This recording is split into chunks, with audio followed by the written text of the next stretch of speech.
Evening to Gil. Thank you very much for taking up our offer to be our guest speaker tonight. Well, thank you very much for having me. I wish we didn't have the those time constraints, but that's life, and sometimes well, they switch my schedule on me, so that happens. But we'll make do. Yep.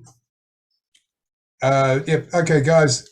To fill you in on the picture, as I said before, we're going to run for half an hour, take a half-hour hiatus, and then come back into things at 8 o'clock our time. Just as an introduction, Gil is an amateur radio operator from France.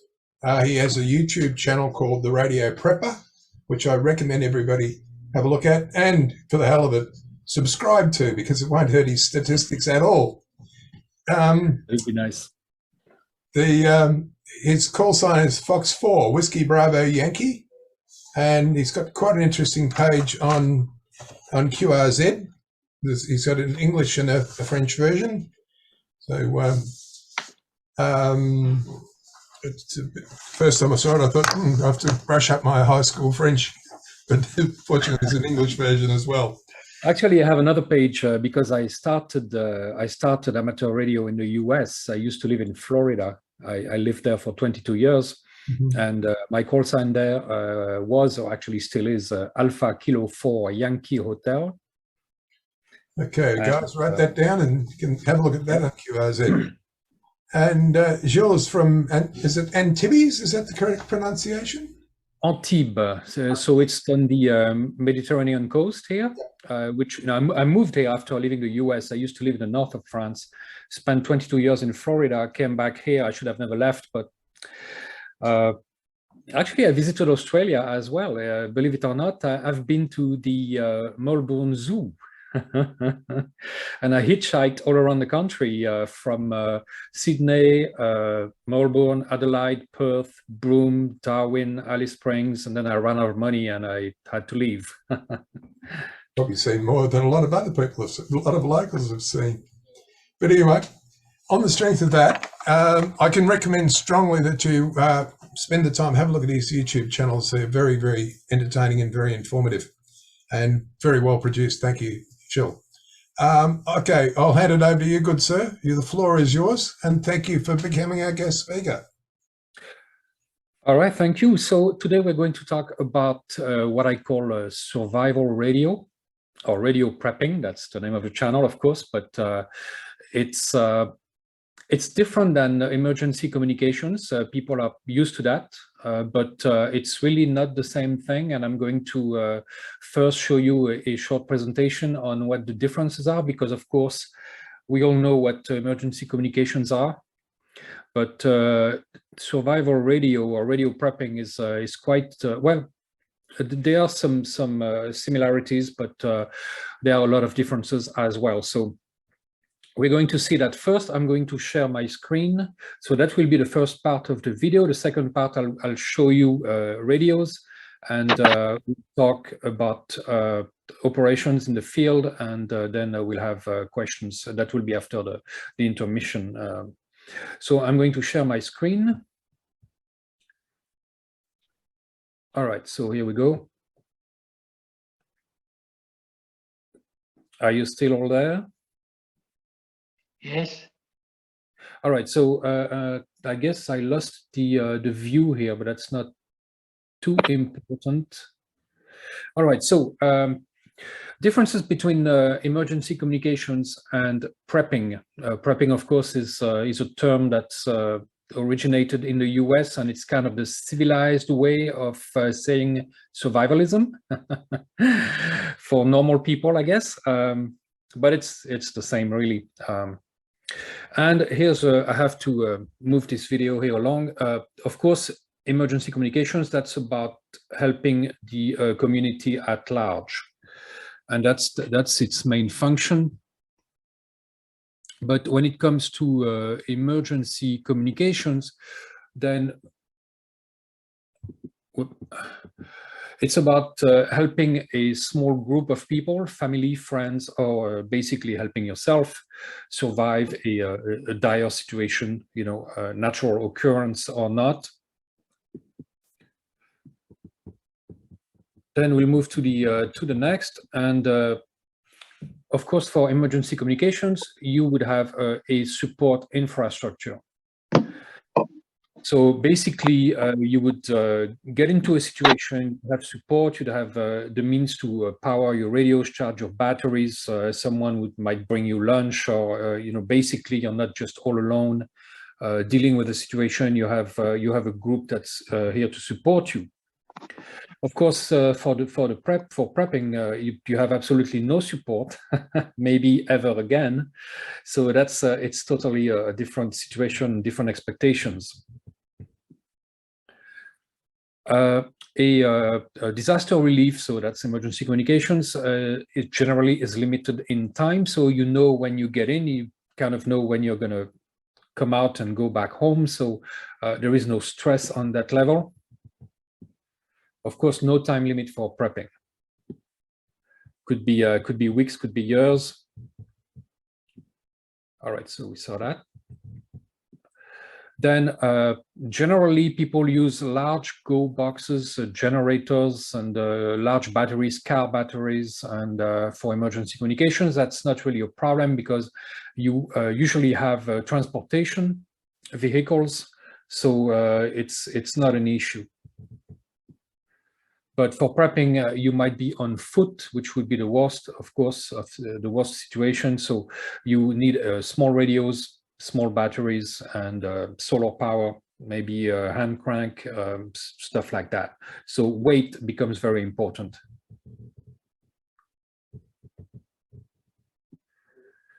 Of course, emergency AMCOM, you have QRO power, so high power, which means high currents, which again means bigger batteries, which means more weight. Weight equals pain, right?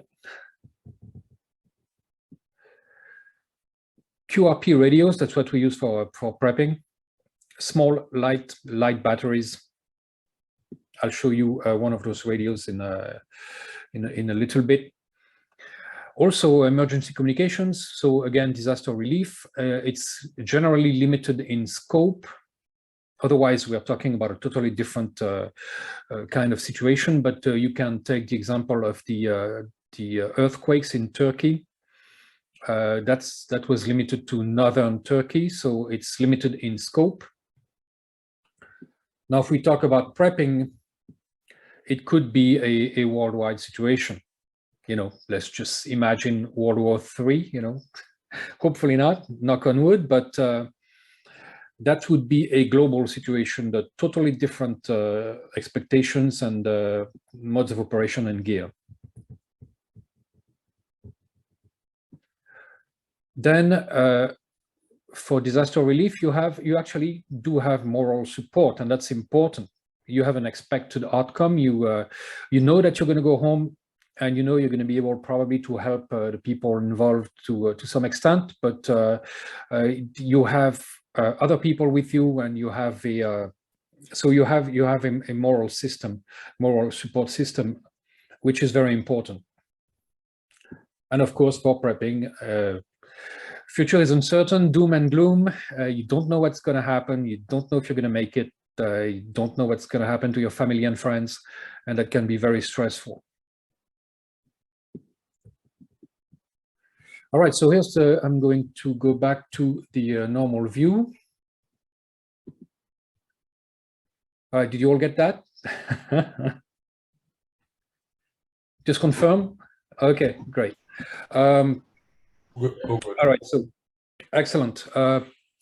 So basically, the main difference is in the size of the radios. And one of the primary concerns that we have using radio for your own survival, for prepping, is that you want something that you are going to be able to operate for a long time without charging batteries, something you're not going to have to lug around. If it's too heavy, and you walk 20 miles, the radio is going to end up in a ditch on the side of the road, and you're not going to take it.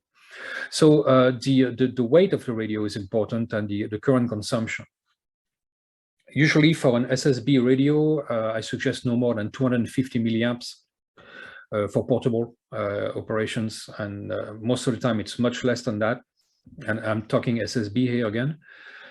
For CW Morse code radios, it can go as low as 15 milliamps, so that's less than a couple LEDs. On receive, of course, it can go to 50 milliamps, 100, usually it's no more than 100. So it's very extremely low current, and even three 18650 cells, I don't know if I have any here, no, not here, but the little 18650 cells are very popular. They are a 4.2 volt cell. You can drain them down to maybe 3.2 safely. Use 3 of them, so that gives you 12.6 volts, and they're very light. So that's what people use most. That's what I use most of the time. And you can find them in older laptops and different devices like lithium batteries for bicycles and stuff like that. I just got like about 30. Someone gave me a used bicycle battery, and the cells were still good in them. So what are we talking about radio-wise? Well, I'm going to start first with what I would call a camp radio. So we'll go from best situation to worst situation.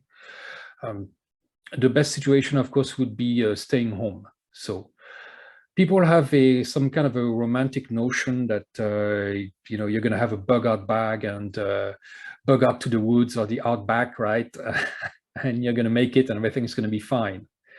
And it's really, that would be really really bad, and it's really a last resort, something you don't really you don't want to do, because it's not going to end well. If you're not doing that every weekend as a hobby, and even then, you're just not going to make it. You can watch survival shows on TV, and people really lose a lot of weight during those shows, and if it was to continue, that they might not make it, and very few of them would make it. So your first option, of course, is to stay home and to have your radio station at home.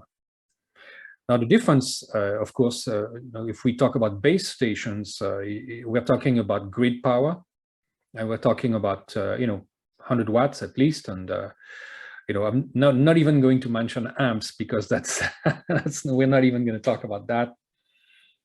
They have their use, but not for that kind of operations.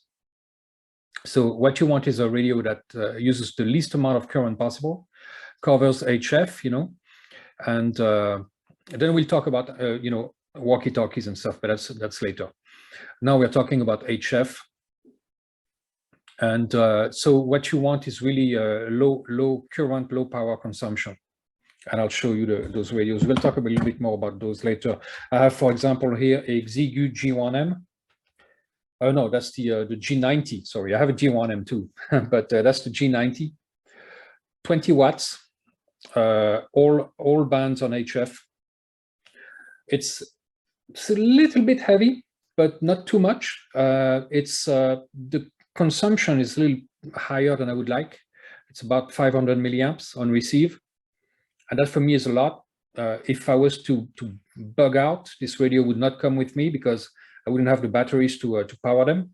I use 4 LiFePO4 cells with this, and it gives me like 13, a little bit more than 13 volts, and it works really well. 20 watts, guys, is as much as you'll ever need in a situation like that. The military has like almost infinite budgets, and they test everything for a long time before adopting systems, and they don't use more than 20 or 30 watts for their man packs, simply because it works. It's sufficient. You don't need more power than that. If you need more than 20 watts, you have an antenna problem. So we use low current draw radios. And don't think that you can take a regular radio like, I don't know, 7300 or something like that, or, a 100-watt radio and just, there is no point then in turning down the power, because you're still going to, draw maybe an amp on receive. Some radios even go up to 2 amps on receive, and that's just not sustainable if you don't have a means to recharge your batteries. All right, so that's for HF. So basically, there are different ranges of communications that you have to consider. You have the local range, Then you have regional, and then you have a global range. Now, the first thing you want to do is that, survival is a group endeavor. The lone wolf who's, again, bugging out and, being a woodsman, and it's just not going to work too well, There's always time, you're going to need to sleep at some point, and you need to be aware of your, you need to make an RF map of your area, basically. You need to know who's transmitting, who has the capabilities, where they are, which frequencies, and you need to have your group of friends that you can rely on to exchange information and maybe services and help. That's very important. So the first range is the local range. You're going to use, of course, the walkie-talkies. I like the VX series from Yaesu. VX6R, VX7R. The 7R is no longer made, but I have one. VX6R, I lost one in the mountains. I know approximately where it is, so I have to go get it back sometime. But those are great radios, analog radios. You can use DMR, but the only advantage of DMR, in my opinion, is that some DMR radios can be encrypted. Of course, that's illegal, but having the capability doesn't hurt. So you need a way to recharge those batteries as well. And that would mean, once again, either solar power or hand crank, like I have one here, actually. That is a hand crank for a PRC 320, which I still have to make or get a voltage regulator for this. So basically, it's a coffee grinder kind of thing, And you could very well power a radio with this, at least a receiver. Or, if you spend all day doing it, actually you have your wife doing it or your girlfriend. That's, she can turn the handle. I'm just kidding.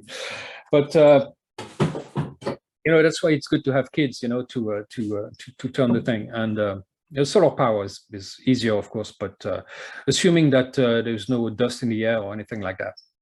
So local range, we all know how to do that. That's fairly easy. Then you have a regional range. That's where you're going to get information, crucial information on, maybe where you can go, where you shouldn't go. I don't know, we can think about maybe like industrial accidents or things like that. I'm thinking of like for the I guess we're all in that age bracket, maybe like Bhopal, if you remember that, in India. I think it was in India. Anyway, it's important to know which areas are safe and which aren't, and maybe I'm sure like people in Ukraine right now are very interested in Russian troop movements, so it's the way to send information like that or receive information like that can be vital to your survival. And that's when regional communications are important. For that, we use lower frequencies like 40 meters, 60 meters, 80 meters, and we use a horizontal antenna, wire antenna, so horizontal dipole, inverted V, low to the ground. I mean, I've used antennas like that and fed half wave down to 7-8 feet from the ground. It works really, really well because your signal goes up and refracts down in a regional pattern, and that's called NVIS, near vertical incidence skywave. You probably heard about that. So something to Google up if you haven't. And then, of course, we have a global range, and it's always interesting to know maybe what's going on if it's a global situation, what's going on a different continent.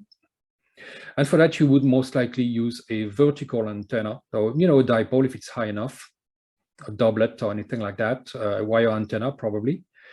I like verticals because the angle of radiation is fairly low, and I'm a big fan of the hand-fed half-wave antenna, using a 49-to-1 or 64-to-1 transformer. I have one here, I'll show you.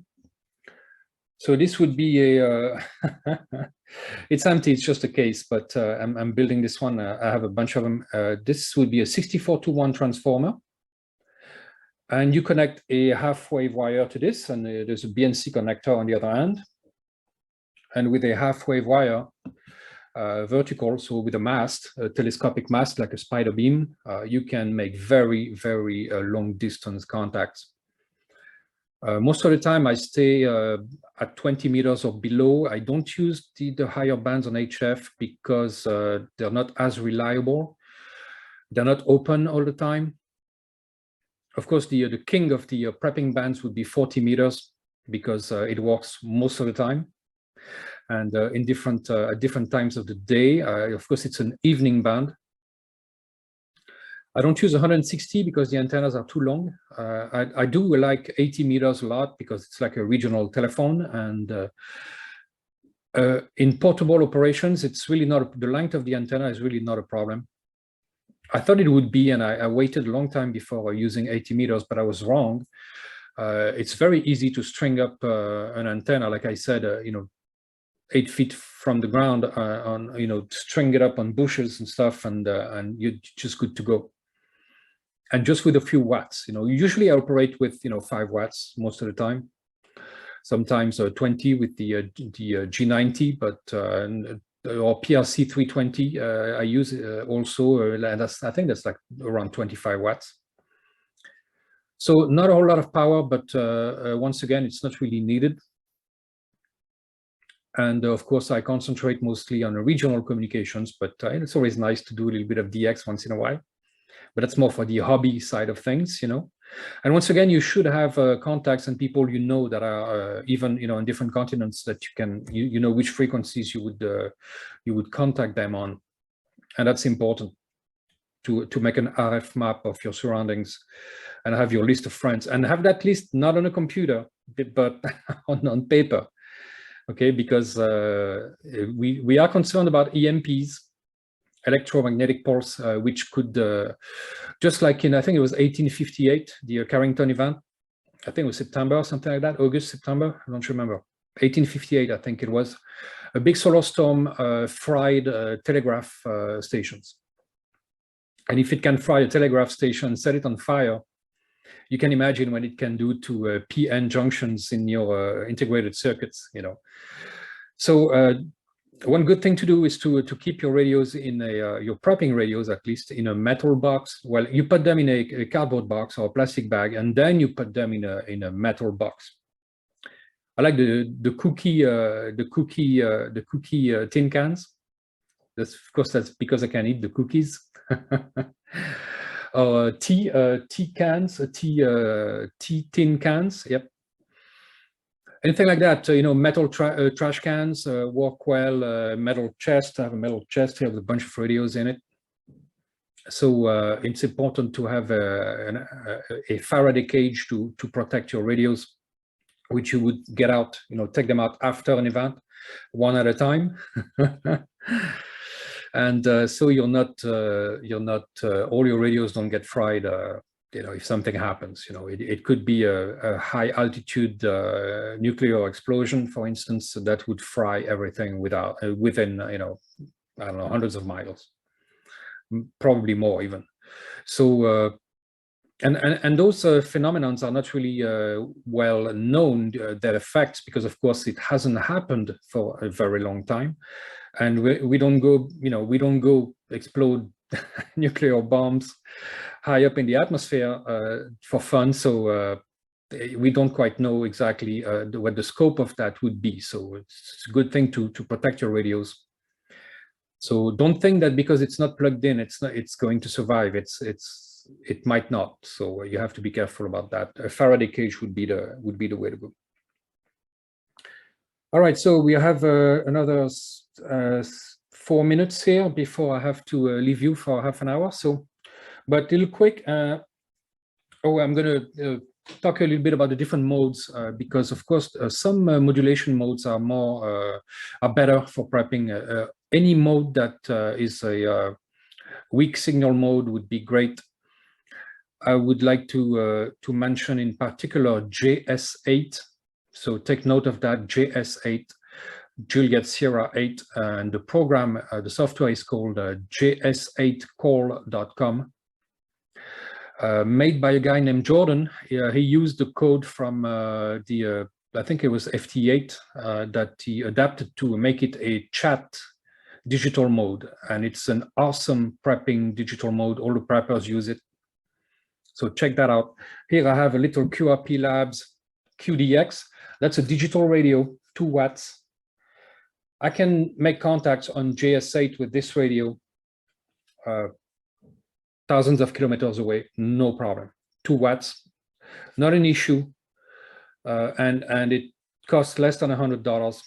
QRP-labs.com. That's an example of a prepping radio that you can put in a bug out bag and take with you, assuming you have a tablet or a computer, of course.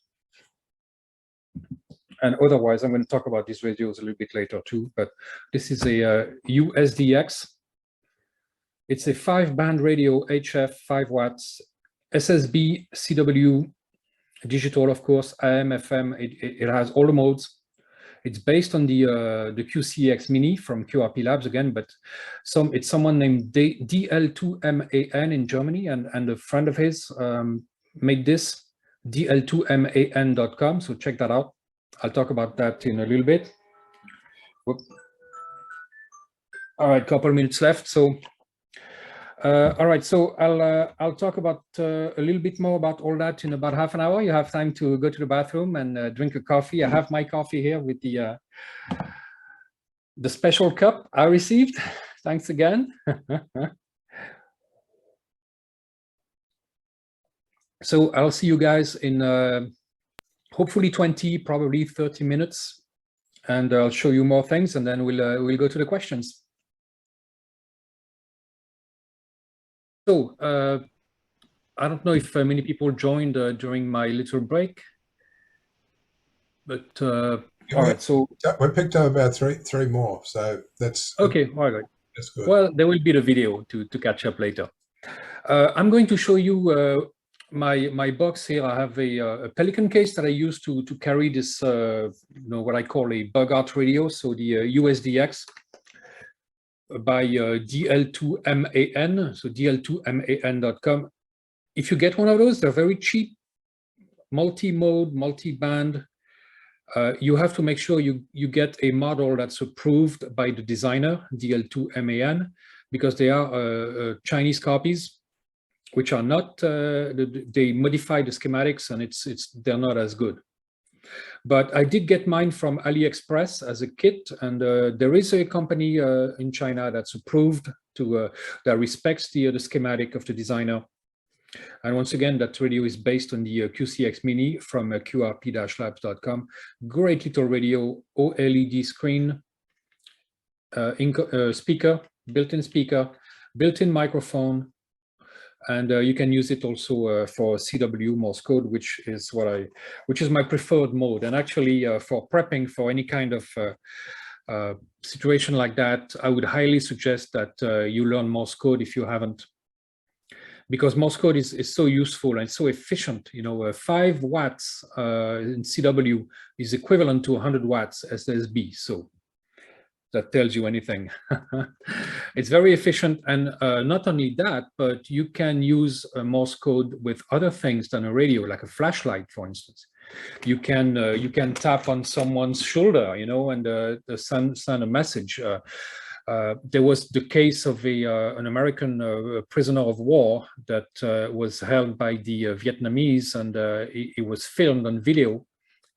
Well, probably was filmed back then, I'm not sure, but on television, and he actually blinked with his eyelids. He blinked the word torture, and I mean that's pretty ominous. But there are many ways to use Morse code, maybe with like a laser pointer or stuff like that. It's not just for radio. So something to take into consideration. Morse code is extremely good. Of course, there are also the modes that I mentioned, the digital modes like JS8, PSK31, and a few others that are very efficient at weak signals. Of course, you want a mode that will allow you to chat or send messages, like WinLink. That's another network, the WinLink network, and that works pretty well. Of course, that implies that there are some connections to the internet somewhere downstream, which is not always the case. But JS8 doesn't assume that, so I really highly suggest once again that you check out gs8call.com, the JS8 mode. All right, so here's the radio, my little Pelican case. with the logo. And here is the USDX. So the radio is here, you saw it.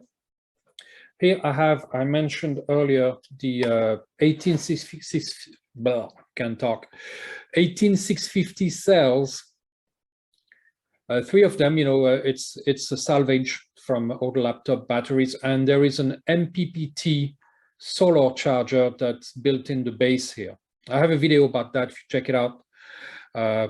Just search for radio proper MPPT 18650 and you'll find it somewhere. So that's my power source. I charge this with a solar panel, a little 50-watt solar panel, which is more like 25 watts. But I have the power cable, the unfed half-wave transformer, and here I have my antenna, my wire for 40 meters. There are 64 feet of wire on this little winder, and it works perfectly fine. And that's the reason why I'm using a 64-to-1 transformer, by the way. If you have a wire that's much thinner, you have a higher impedance for a half-wave antenna fed at the end. So that's what I use for an antenna. I attach a little pebble or a fishing weight to the end, and I throw that in a tree, and I'm just good to go.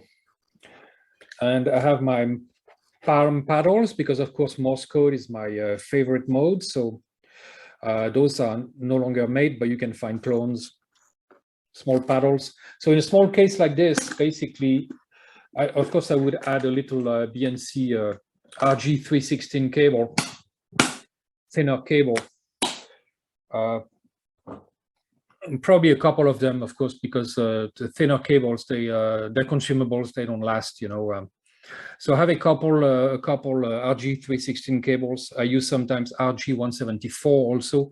It's not as rigid, but and actually it's a little more fragile. I really like RG316. That's the coax I usually use. Short runs, of course, you don't want to use too long coax to limit your losses, but that's important for QRP operations, low power. Other than that, something to mention also, if you want to get into prepping, if you haven't yet, it's a really it's a vast subject. You have a lot of things to cover. You have the food storage and producing, that you have to consider. Water purification. Then you have your security. I'm not going to talk much about that. You can find that out. Then you have the medical. Then you have the communications, of course. So you can't really do one and forget about the others. You have to really do it all. So it's really something that you have to do everything, basically. You can't just pick and choose. You have to train in different areas of prepping, and that includes radio, of course. Some people believe that you can just pick up a radio and it never practice with it, and it's just going to work when you need it, and that's just not the case, especially for field operations, because there are peculiarities that you have to find out for yourself about the bands and propagation and your gear. Test your gear also, and put yourself in situations where you're going to need to recharge batteries and transport stuff, and to make sure that your gear is not too heavy. And of course, that's much harder on field operations are much harder than home operations, because you have all your stuff at home and you're already set up, basically. So except for charging batteries, that's the only thing that you would have to consider is power generation, assuming that, of course, there is no power. There is no grid power, so you have to think about that, and you have to make sure that you protect all those gears, chargers, solar panels, and MPPT chargers. You have to make sure that you protect those in a Faraday cage as well. I think that solar panels have a diode typically in them, So either store them in a get foldable panels, store them in a metal case, and or maybe get spare diodes if you know how to replace them. But I'm not quite sure about the survivability of solar panels or the cells themselves. I don't think they're as sensitive, but as susceptible to EMPs, but I wouldn't bet on it. So I keep my solar panels in a metal case. I have to review one this afternoon, a 200 watt. That's a home setup panel. It's portable, but not something I would want to carry. So usually I have a small foldable 10 watt solar panels to charge my 18650s, or I have a little bigger, like a 50 watt. I should have brought it up. Yeah, it's about big, 50 watts, more like 25, but it's quite enough to charge 18650 cells, and those batteries on a CW QRP radio will last for days on non-stop listening. So I don't have any concern of that nature. All right, so one thing also, last thing before we go to the questions, is that you might want to think about your extended family and your family and friends, those people who don't have radios, who don't want to learn about it. And believe me, I've tried. You've probably tried to try to get your your girlfriend or wife to do radio, or friends to get into it, and nobody's interested. It's like pulling teeth, but it's a good idea to have radios, spare radios, walkie-talkies basically. I know here in Europe we have PMR radios. It's UHF. In the US, they have FRS and GMRS radios that are UHF. They have MURS, MURS, that's VHF. I know you guys in Australia have a UHF 80 channel kind of UHF CB kind of thing, I believe. And of course, regular CBs, so you might want to get radios like these for your friends and family, for your neighbors even, because you might have to, have some kind of a neighborhood watch, in case of problems. And if you have a neighborhood watch, they need to communicate. Of course, typically they do that by cell phones, but if there is no cell network, that's not going to work. So it's a good idea to buy maybe like cheap Chinese radios, $20 a pop, $30 a pop, and buy a dozen. And the means to charge them, I know, get those that can be charged by USB, because then you can have a small USB solar panel to charge them. And when the time comes, if it ever does, hopefully not, but you can distribute those radios to your neighbors to make like a neighborhood network, basically, with maybe organize a net with check-ins and people who maybe do some kind of surveillance of the neighborhood.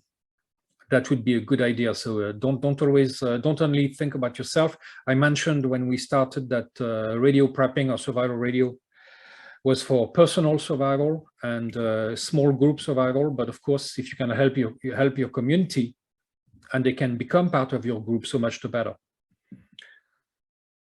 And I think I said it all. So if you have any kind of technical questions or prepping questions or organizational questions, just go ahead and I'll try to answer the best I can. The floor is open, gentlemen and ladies. Hey Gilles, it's Brad Peters here in Western Australia. I'm a big fan of your channel, so I've been subscribing for a while. So I'm always waiting for the next installment. So I'm just wondering, you did do some videos there for a while where you were heading up into the mountains somewhere and camping out, they were really, really great. I think you might have done something to your four-wheel drive.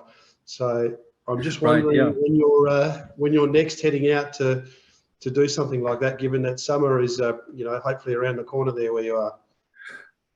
I do want to go back to that place that I attempted last time with what's called the batterie de la Viresse, which is like an old military, I think it was artillery battery with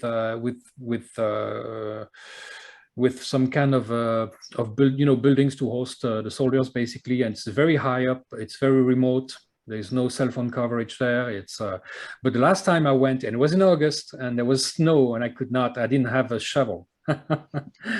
So I do want to do more field operations this summer, and definitely I want to go back there because I want to do it again, because of course I couldn't go all the way up, and I want to try that again to go all the way up. So I just fixed my truck. I had a big oil leak, and so now it's ready to go again. And I have to fix the front axle. Some problems there for at the end of June or beginning of July, and then I can go back and I can try again, definitely. Yeah, good. Thank you. And it was an NVIS situation. For those who haven't seen it, I was in some kind of a valley. Well, it wasn't really a valley, but I was surrounded by mountains, and the only way I could get out was to use a low-slung horizontal antenna using NVIS on the lower bands, and because there was no cell phone coverage, and the radio was my only means of communication to the outside, and there's absolutely nobody there. So. It's always, and I do have an inReach, by the way. I do have a Garmin inReach, but I didn't pay for the subscription at that time. And so that would be always my first go-to, basically. But that's not really survival radio. That's more of because, again, we are assuming that there is an infrastructure present, satellites, which might not be there when we need them. So I prefer to rely to always have a radio with me, no matter what. And not VHF, but of course I have a VHF, I have a handheld like everyone else, but I always like to have an HF radio with me that I can use, even if it's a 5-watt QRP CW little, cigarette, packet size radio. It can get me out and I can make contact. So most of the time, and people sometimes they tell me, oh, it's not possible, it's not going to work, and blah blah blah. And every time I do it, it works. And I do it on video, and it's just, I don't know. I don't know what I have to do to make people believe that with 5 watts you can get out 95% of the time. But it is the case, especially in CW and weak signal modes. I just went out with a friend here, Gil, onto the State Barrier Fence, which is a very, very remote part of Western Australia. And a friend of mine who I've known for years. And the end of the day, we sat down, put a squid pole up and threw an end-fed wire out. And within 5 minutes, I was talking to somebody QRP in the middle of Java. And it was like a revelation for this guy that it was possible, because we had no cell phone or communications. We were relying on a satellite, and that was it. So yeah, took me 5 minutes to set up. Absolutely. And it's not a good idea to rely on repeaters either, because repeaters, they don't all have batteries. We all think repeaters would keep on going in case of a power outage, but not always. And sometimes even if they have battery, or generator or something, generators run out of gas, and the batteries don't last forever. So if the power is not reestablished within a couple of days, your repeater is going to go down. The other thing is that to consider is, because of Australia and its nature, the fact that there's some very remote places. When I go 4-wheel driving and camping, I always carry a EPIRB with me on the event, or PLB, in the event that something tragic happens. But if you're miles out in the bush and you've got no coverage for cellular phone or whatever, it doesn't matter. Like Brad was just saying, it doesn't really matter where you make contact. You make contact with somebody who's got a telephone. At least it may save your life. Yeah, and it's not always a matter of life and death. I remember once in Florida, I went camping for remote camping for a week, and I was talking with my friend Ray, W7 ASA in Virginia. I was in Florida. And I had to call him, via CW. I had a small CW radio. I called him to ask him to call a friend of mine to come and pick me up at the end of the week. And I told him where, at what time, and he called her, and she came and picked me up, and because I had no vehicle with me. So, and it's just a simple thing, but there was no cell coverage, in Central Florida where I was at the time. or at least it was difficult, and my phone batteries were dead, and I didn't have a solar panel. But basically, I just called to being, for being picked up, and it worked just fine. And you can definitely, I mean, again, I mentioned CW again, but if you haven't learned Morse code, it's awesome. It's just awesome. It's so efficient. Otherwise, digital modes, look at Julian. If you haven't checked Julian's channel, OH8STN, Survival Tech Node. He's in, I think he's in Finland over there. Yeah. And he's an American who moved to Finland. And he does also, especially lots of digital modes and field operations and things like that. So do check out his channel if you haven't done so already. Gil, would you happen to have a email address for him? I do not have it like right here, but I can. You look on YouTube, OH8STN. Yep, I've actually seen him in operation. Yeah, Oscar Hotel 8 Sierra Tango November. The yes, it's maybe. Yeah, you'll find him. He's really good, and I've talked to him many times. We're probably going to do some collaborations, hopefully this year. So it's a very interesting channel. It's more into digital modes because he doesn't do Morse code. So I'm the Morse code guy, I guess, and so we are very complementary in that way. Fair enough. Okay. Any other questions? Any other questions? Technical questions, prepping questions? Shy people, we've got a limited time and opportunity. Hey, Gil. You mentioned before using surplus 18650s stripped from battery packs. What sorts of charging and over discharge protection do you use when you're using those? Which one you mentioned? The 18650 cells, because you need to be a bit careful about not over discharging those. I understand. Yes, there are different batteries like that. The 18650 cells are lithium batteries. They are 4.2 volts maximum. I don't discharge them less than 3.2. Some people say 2.8, 3.0, but I prefer to treat them well and make them last, and so I don't discharge them below 3.2. And you have to, when you buy those cells, be it lithium cells or LiFePO4, it's also it's lithium iron phosphate, for instance. Those have a little lower voltage, but you need to buy what's called a BMS, Battery Management System. It's a little circuit board. You find that on AliExpress, it's BMS. You can do 2S for handheld, 3S, 4S. Those are the number of cells. And you have to wire up that battery management system, which will prevent the batteries, the cells, from discharging too much, and will balance them, put them at the same voltage, basically, when you recharge them, and it won't go over the maximum voltage, because those batteries can catch on fire. And when they do, it's like a blowtorch, I'll tell you. Well, the lithium cells are not as dangerous as the LiPo cells. The LiPo, I use LiPos for, I'll show you one here. I use LiPos for drones.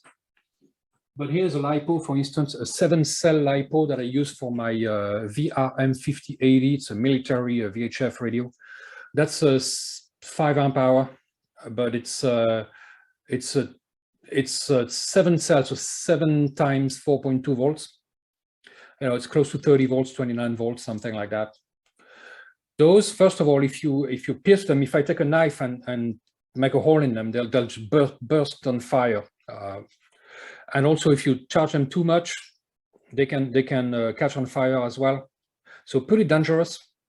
You always have to use a special charger that's made for those chemistries. You have to make sure you check the chemistry of your battery and use those chargers. Again, for the 18650s, I can show you. There is a circuit board in here, in that case, and so basically it's built in. You buy these on AliExpress. I think they're like $25. I have the video on it, but I don't have the reference. You can find it easily enough on my channel. And 3 cells, so 12.6 volts. Once again, the MPPT charger is inside. So it's 20 volts. You need a solar panel that outputs 20 volts basically. You can get those for like, you know, $15, $20 for a presumably 50-watt panel. It's not going to be 50 watts if you buy in China, but it's enough to charge those cells very efficiently and pretty quickly. And so I always buy the circuit board with the charger on it. So either you buy a 3S charger, which you're going to plug in the wall, but of course, what are you going to do when the power is out? Or you buy this, I think the brand is Wonton, W-O-N-T-O-N, W-O-N-T-O-N, I think that's it. Check on AliExpress, but it's an MPP, well, presumably MPPT charger. Those are the best kind, but again, there's no guarantee with China. But it's presumably an MPPT charger with the you know, the how do you call that, the not adapter, but with the case for the cells, the 3 cells, and everything is built in. This I 3D printed, and I have the on the video there is a link to the model on Thingiverse. For those who have 3D printers, you can print this and put your circuit in it, you know, glue it, and basically you're good to go. And that's what I would. That's probably what I would recommend. That's the. It works really, really well. Yeah, the downside with harvesting laptop batteries is the fact that it's very hard. A lot of people are looking for 12-volt power. It's very hard to get with MCA batteries. It's very hard to get 12 volt as such. Right. Lithium ferrophosphate being 3.2 volt makes a much easier proposition. Right. What I do is that either I use 3 18650 cells, which give me 12.6 volts maximum. But of course, you have to make sure that your radio can go down to maybe 10 volts. If your radio is going to quit at 12 volt and you have 12.6, it's not going to work for very long. Right. So either I use the 18650 cells for that, 12.6, but I have radios that can go down to 6 volts, 6, 9 volts. So this is not a problem. Or I use the the brand is Litokala, L-I-I-T-O-K-A-L-A, Litokala. I have a video on that too. And they are presumably, once again, 7 amp hour cells. I get 4 of them. The voltage a little bit lower. I think it's 3.8, 3.7, something like that. So I basically, when the battery is charged, I get like 13.3 volts, something like that. And I'm going to have to buy actually a solar charger for that. And there is a brand that makes a live PO4 charger. It's Genasun, G-E-N-A-S-U-N, Genasun. Those are very good quality, and I think I can get a charger for like a 8 amp or 10 amp charger for like 140 euros, something like that. So I mean, it's not cheap, but once you have it, you can recharge those packs, which I use for my G90. The G90 here. Right, so yeah. The G90 uses a little bit more current than the other radios, so it's 500 milliamps on receive. So I use the 4 live PO4 cells, and it lasts. I mean, I never had to a whole day, of operation with a lot of transmitting. I need only 1 pack, and that's it. So, and those packs, I might be able to grab one. They're in my metal case. So hold on a second. Of course, the advantage of having a 250 square foot apartment is that you can grab everything. You don't have to get out of your chair. All right, so here's the pack. You can see the cells here, the 4 of them, right? There is the circuit, the BMS, battery management system, is inside here. That's heat shrink. See the cells? So 4 cells with the BMS, and I have a charging port, and not remember which one there was. I know the one is for charging and one is for powering the radio. I think the long one is for charging anyway, and that's to power the radio. And those that with the G90 last the whole day, no problem. But take that, the weight plus the G90. It's not something I want to put in a backpack and, you know, go hike with. You know, it's just even for SOTA, people who activate summits on the air, this would be too heavy. That's too heavy. The G90 is too heavy. That they'll never use that. They'll use a small, tiny QRP radio, something that you can put in a short pocket, you know, and that's what they use, and that's what I would recommend for bugging out, you know, a last resort kind of thing. Yep. Okay. Keep coming. Any further questions, guys? Michael, go for it. I just happened to watch one of your Morse code programs the other night in bed.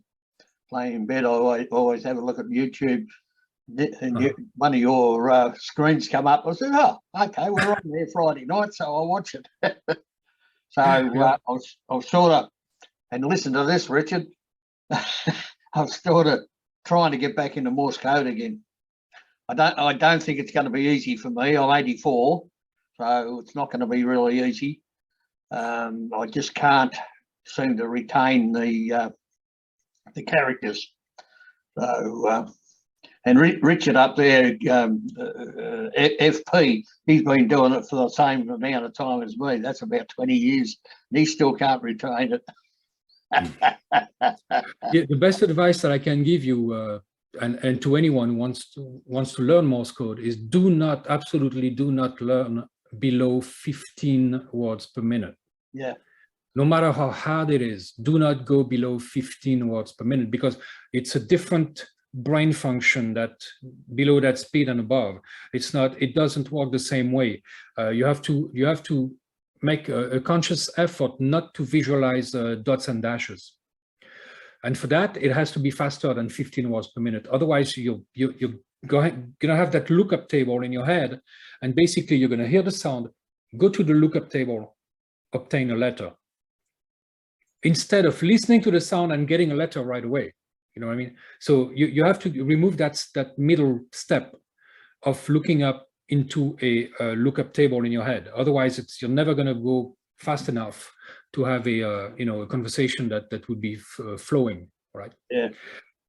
So definitely, as hard as it might be, do not go below 15 words per minute. Take more time to do it, you know. It's a little bit like, I was not being a person that uses Morse code, but, well, not at the moment, I'd like to. It'd be no different to being multilingual. You've got to think in the language you are using rather than trying to interpret, correct? Right, exactly. It's a little bit like that. Of course, it's different because you're dealing with letters that you have to string up together and to form words. The difficulty is that usually the short-term memory that we have, it has boxes basically.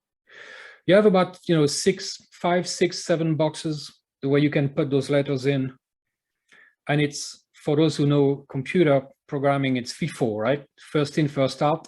Yeah. So you put those letters in your short-term memory boxes, but that fills up really quickly. So if you have words that are 5, 6 letter words, no problem. You can decode the whole word in your head.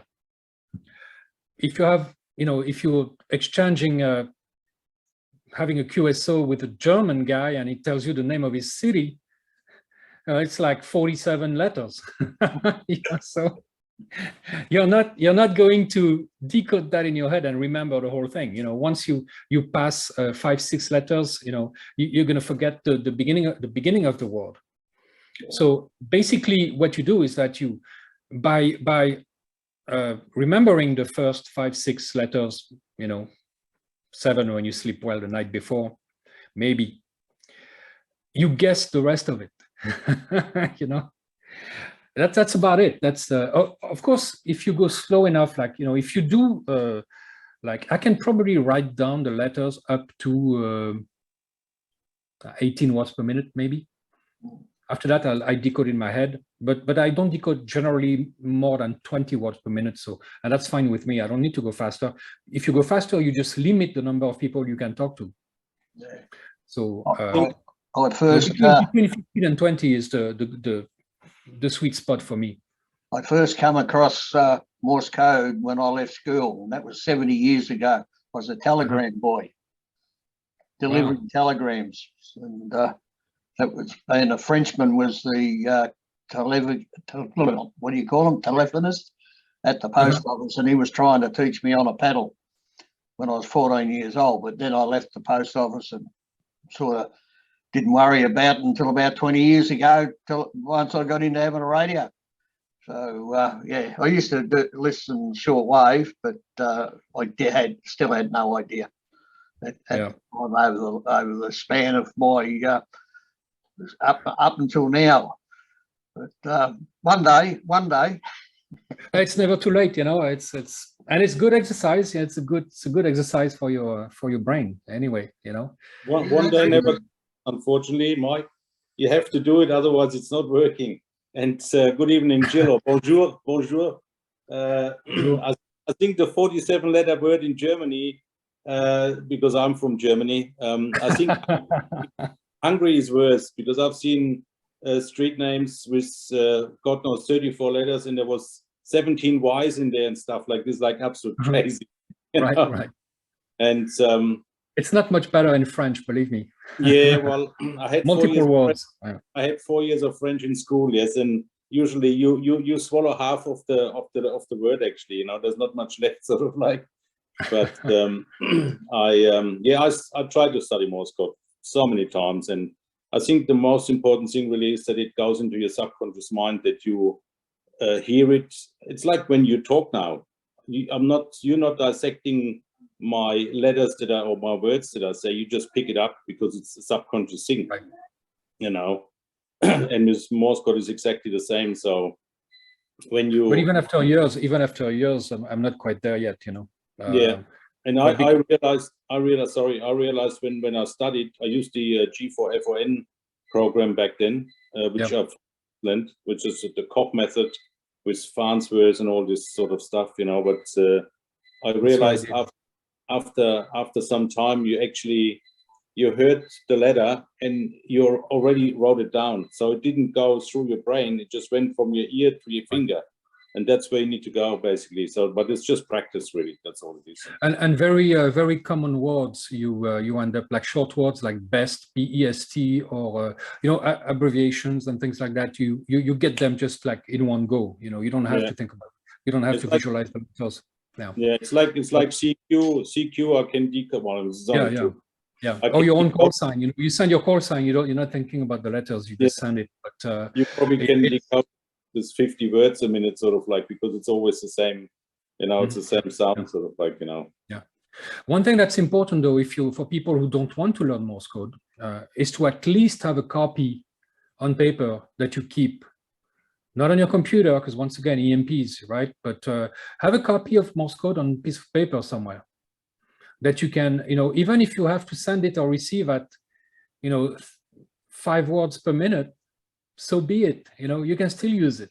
It doesn't matter. You write down every letter, you replay it in your head, you take your time. And for sending, you can take your time. You can send extremely slow Morse code. It works too, even if you don't practice at all. But I would definitely have a copy, because, you know, some situations, if there's no internet and means of communication, we might well go back to a telegraph system. You know, who knows? All the white flags, semaphores. Yeah, exactly. Yeah, semaphores. Yeah, absolutely. Who knows? Yeah. So having those, have a copy of all that stuff on paper, it's not a bad idea. One question, Gil. I was reading a book years ago. It was about Nancy Wake, who was in the Second World War, who was a British agent that was based in France, and she used to communicate back to the British Defence Force or Department of Defence using Morse code or CW, right? And the comment was made that in regard to each person it becomes very, very individualized as far as how they operate the key. Right. The comment was that when she was taken into custody by the Gestapo, they tried to emulate her at her scheduled or her scheduled communications time, and the operator at Bletchley Park said, "This isn't Nancy Wake." I was just wondering, with your experience with CW, have you had similar experiences? Yes, some friends of mine, I can tell. If somebody tried to impersonate them, I could definitely tell it. We call that the fist. So someone's fist is someone's way of sending the code. Sometimes little mistakes they make, or the way the rhythm when they send certain things, there's a certain rhythm to it, and you can tell if it's, you know, I'm not sure you could differentiate a lot of people like that. You know, it's only the people you really you used to exchanging the code with. Otherwise, you're not going to be able to. It's not easy to pick up, but definitely it's possible. Yeah, absolutely. I remember. Sorry for butt in there. I remember we went to Cape Otway for many years for the Lighthouse weekend, and quite a few years we had actual Morse code guys there, that telegram guys that were sending telegrams back in the days, and they did sort of like a presentation, and they all said out of, I don't know, Mike, how many people they had there, 300 Morse code operators, they could literally pick up every single one of them because everyone had a different handwriting, so to speak. You know, it's like our voice. I mean, if you hear someone on air, sorry, my dog's yeah, I think I have to go QRT, guys. So anyways, you know what I'm talking about. Yeah, absolutely. And it's of course those guys do that every day. You know, Yeah. I probably I mean, people are surprised to know that maybe in the course of a month, maybe I make a dozen contacts. That's it. You know, and of course I don't practice enough. That's the problem. And I, you know, like I think a couple of weeks ago I did an activation of Beach with my friends. Bota Beach was on the air. And I think I made like 28 contacts in CW, something, which was a record because it's the most of, it's probably what I do in 6 months usually, you know. I mean, I'm not sure, but not 6 months, but I don't make that many contacts, and of course it makes it difficult. But when you practice every day, it becomes really a second nature. Just wondering what you may have made Richard contact. would remember this. The one time down there at Cape Otway, we had a chap with us that could do Morse code. Do you remember that, Richard? And he was just amazing to watch and see, because he was sending Morse code with his left hand. He was talking to 3 or 4 different people in the room, and he was operating with 3 different stations. Yeah, you wrote it down, and he did about 34 words a minute. Yeah, I got videos of this. It was amazing. And I know someone like that. I know someone like that who can have 2 radios, 2 keys, and he can have 2 conversations at the same time. It's just crazy. I can't even brush my teeth and pee at the same time. You know, must be a female, because they can multitask. We usually can't do that. You know? No, that's a guy, but yeah, but he can. He can do it. I have a straight key that belonged to a chap that was in the Second World War, in Rabaul and Ley and all that place, and he could do just on 40 words a minute. In the Pacific, yeah. Wow, that's crazy. He was also a midship gunner in the aeroplane, and he was explaining to me how he got taught to learn Morse code. It was in a room with somebody walking up and down the aisle, bashing a rubbish bin with a stick. The moment you stopped to look around, you're out. You were gone. Right, so he must have had it really hard, because if he was a mid gunner with a machine gun going clack clack clack, and his Morse code's going clack clack clack, so he'd have to be really good on the. So when he come home from the war, he was lined up to get discharged. I said, "No, you're not getting discharged. You're going down to a place down the coast in the bay here called Mornington Racetrack. You're going to work for ASIO." So he had another 3 years in the army, which he didn't want to be. But I have his Morse code key here, and I treasure that quite well. He was 86 years old when another chap who was on there before John, him and I went round and set up his antennas again for him to get him going just after his wife died. And when he died, his son rang me up and said, come and get it all. So I was very pleased with all that sort of stuff. Well, and you know, those guys usually they stay pretty sharp late in life. You know, they're right up there. You know, when you talk to them, and those people have they don't know dementia. You know, I don't know if it's the Morse code practice or not, but definitely they stay quite sharp. Yeah. Yeah, they have the perfect mechanical filter. You know, and it's, I mean, when sometimes when you sit in a restaurant or so and you want to talk to someone and there's 3 or 4 people talking at the same time, and you can just filter out that one person that is about 3 meters away, and that's what it is. It's just concentration, really. You know, it's amazing. Yeah. Absolutely. Also, the usefulness of Morse code. I remember quite a touching story about a couple, both ham operators, the wife and the husband, and the husband had a heart attack. So it was, you know, he went on the table. They did like a triple bypass or whatever they did. So he had the tubes down his throat, and he couldn't talk. But he grabbed his wife's arm and started tapping, you know, and told her he was hurting, but he loved her, and blah blah blah. And they had conversations like that, tapping, you know, on the hand.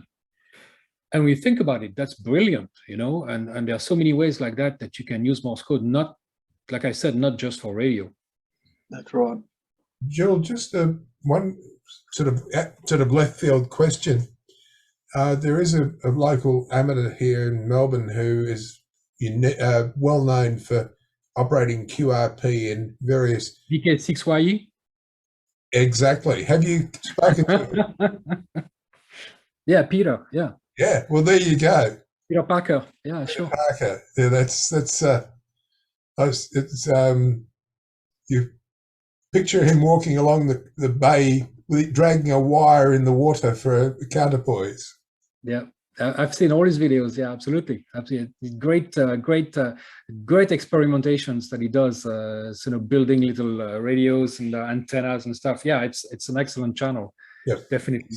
He's been one of our guest speakers on this forum. So cool. Jill, it's quite a bit similar to what I do, I guess. Of course, like there are some little radios, like when you go very, very low in power, like when you go down less than a watt, it becomes difficult. It's possible, but it becomes more difficult. And radios that have like no filters, like a Pixie or you know, all those Rockmite or anything like that. Of course, you have one of those radios on, say, on 40 meters where you're going to hear the whole band. Basically, there's no filtering, so it's very hard to distinguish the signals, you know, because you have to do it in your head. But those radios I wouldn't suggest for you know, prepping, survival, or anything like that, because it's difficult. It's hard to make a contact. They're going to hear you, but you know, hearing them is you're going to hear like a dozen other signals at the same time, or maybe like you know, some Chinese broadcast station music or whatever, you know, and that makes it very hard. So you do want at least a radio that has some filtering, that you can filter out the noise, you know. Jill, can I ask you a question? Mm-hmm. Just in relation to the choice of radio for you know, situations where you may not need it for SOTA or POTA, but you do want it for emergency scenarios where, you know, all infrastructure is out of use. And if you're going to consider something like your G90 or FT817 or a IC705, 2 questions. One, you know, you go for simplistic radios, and I suppose if you're thinking about putting them in a Faraday cage, the less complexity, the more likely it's going to survive an EMP or you know, erroneous conditions like a solar flare, whatever. So simplicity would beat there. But in terms of just having something to use that covers DC to daylight. You know, what would your view be on comparing those sorts of radios, the G90, the 817, the 705, or the Elecraft K2, or any of those for a general all-purpose, you know, save the world radio? Yeah, I used to have a KX2. It's a brilliant radio. It's excellent performance. It's stellar, especially for, it's a CW radio basically. So it's really excellent. I'm sure the 705 is great. The problem with those radios, the expensive, you know, high performance radios like that, even though the 705 is supposed to be a portable, you know, radio, but first of all, the Elecraft has so many holes in it for buttons and stuff that, you know, if there is the slightest moisture or rain or anything like that, your radio is gonna bite the dust. I mean, and that's why I sold mine, and I should have kept it. I was stupid, but I did sell it. But I still have my K1. I'm on my third K1. I even built a K2 from a kit. But I love the Elecraft. They're just awesome. ICOM is a great brand too. I would not buy the 705 myself because I don't like screens much. I'm not a screen guy. It's just a big color screen. I'm always going to be scared I'm going to break it. And I'll tell you, once I went to a survival. I took a survival class in the north of France in the winter, and it was rainy. Of course, it rains all the time over there. But I brought two radios. I brought my PRC 320 military, you know, radio. You can run over with your truck. It doesn't matter. You can throw it in a river and fish it out 2 days later. And plug it in. It's going to work. And I'm not saying that figuratively. You know, it's true. And I had on my Weber MTR, small tiny CW radio.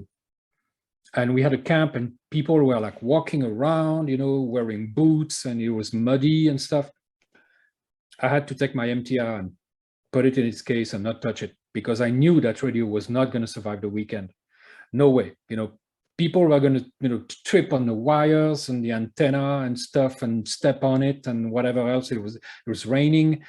We had a fire going. It was just too many things going on for that radio to survive the weekend. The PRC 320 had no problem. Of course, heavy as hell. You know, you don't want to carry that, certainly not. But I mean, maybe if you're 18 and in perfect shape, you know, a soldier, but you know, I'm not doing it. No way. And I mean, my back hurts. I mean, no, I'm not going to carry that. So you have to think about that. How, you know, of course, if you have a case like this, and even that is too heavy to put in a backpack for bugging out. I would put everything in a small I have like a Twinnings or whatever, the tin cans for the tea, you know, I put everything in there. Without the case, it does Faraday cage at the same time, you know.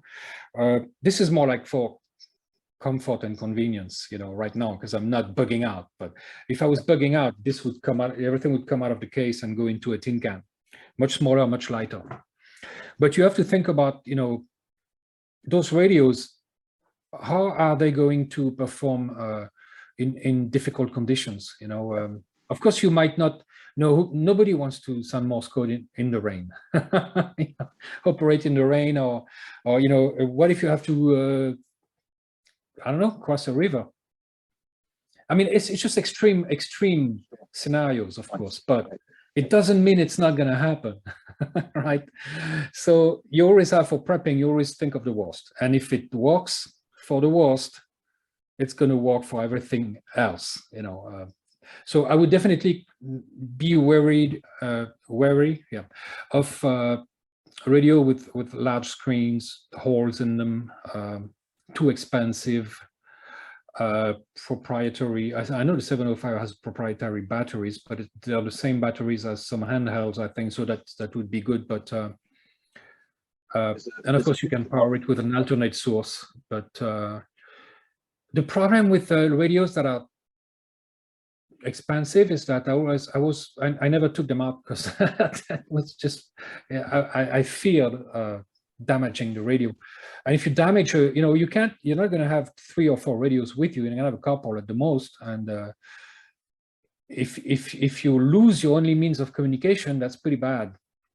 So I would definitely think about the ruggedness, the you know, what you store your radios in, you know, like watertight cases, or plastic bags, whatever it is. Yeah. But the 705, no. The KX2, no. And again, I love them. I'm a big fan, but not for that. For home, yes, but or transportable if you leave them in your vehicle and only take them out when it's sunny and nice outside. But otherwise, yeah, I would definitely like, that USDX. I was a bit. I didn't think it was going to be good when I bought it, because I bought it on AliExpress, and who buys a radio on AliExpress, right? I'm like, that's going to be a hack. So it's just not going to work that well, and blah blah blah. Turns out it's awesome. So, and it works. I've made contact in I have videos on it, contacts in USB, and it just works awesomely well. Same goes for all the stuff from QRP Labs, QRP-labs.com, CW, tiny CW radios like the QCX Mini is awesome. It's got like the standard QCX. It's got the bigger QCX. I mean, and it's got like those digital, QDX. Hey, look at this. I can carry that. It weighs nothing. Of course, I need to have a computer or maybe my phone or with a Raspberry Pi or something. It gets too complicated for me. I'd rather use like the QCX Mini. Has the same case basically. There's a little screen, and I have one there. It's broken, but. And basically, you have a radio like this, CW, put it in your short pocket, and you have thousands of kilometers of range, and that's, I would rather use some, even if I need,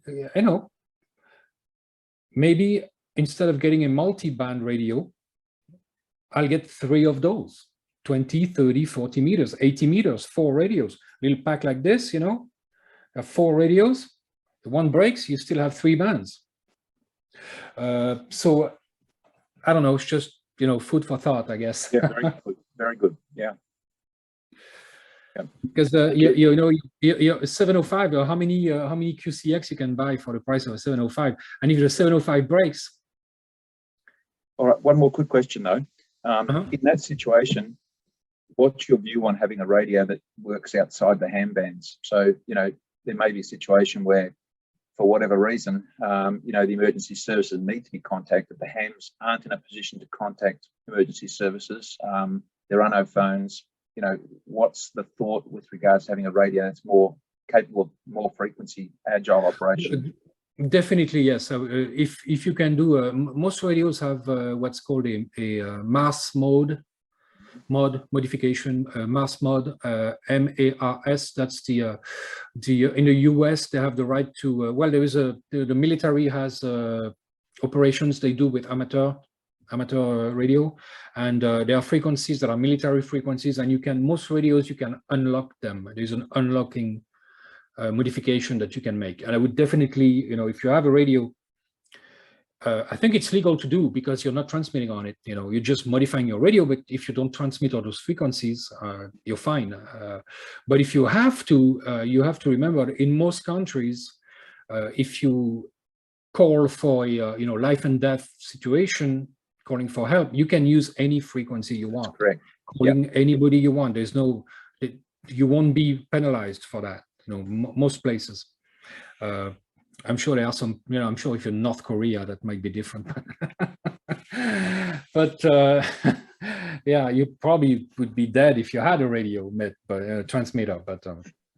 But yeah, I would mod my radios when I can. Yeah, every time. Yeah. Thank you.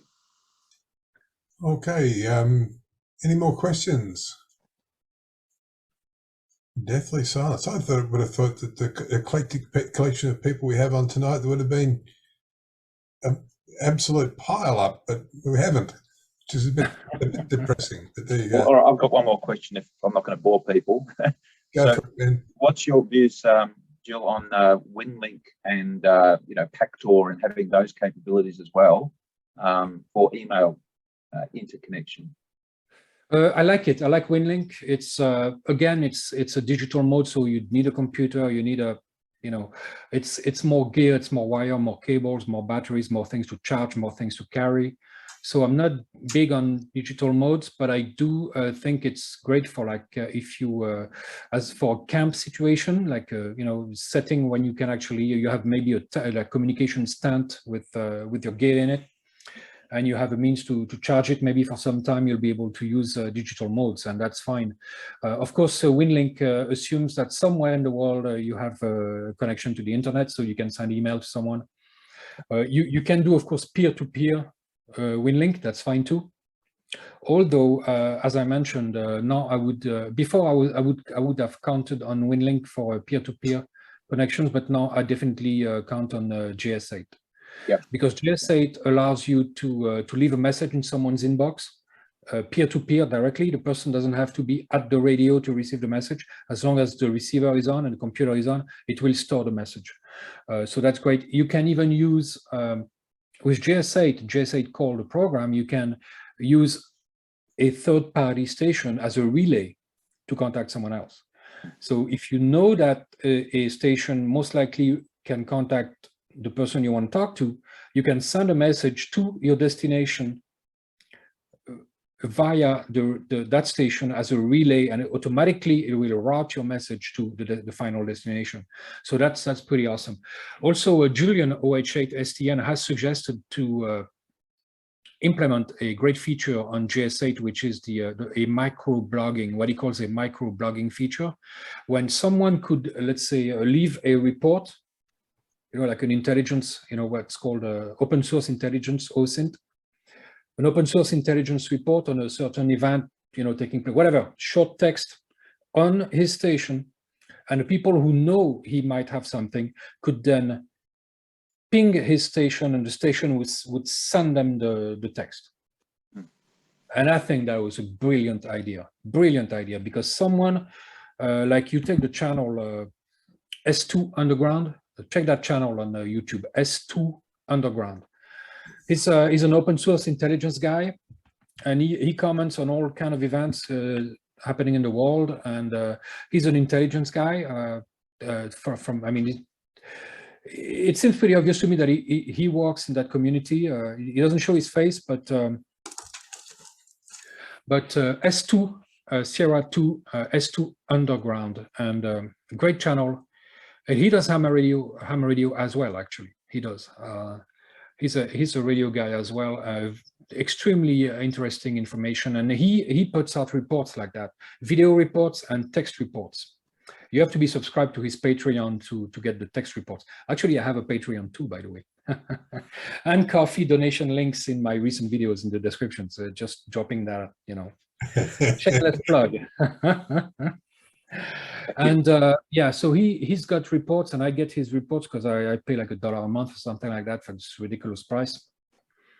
And so you kind of know what's going on in the world, and maybe if there was something happening that the media, you know, hadn't talked about yet, you might get it first from him.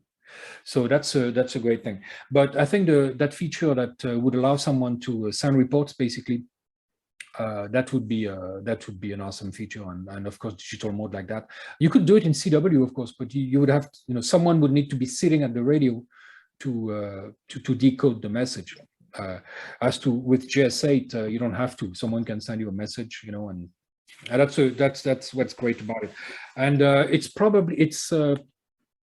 like it a bit better than WinLink. Yeah. No, very good. Thank you. I wasn't aware of that protocol, so I will look that up.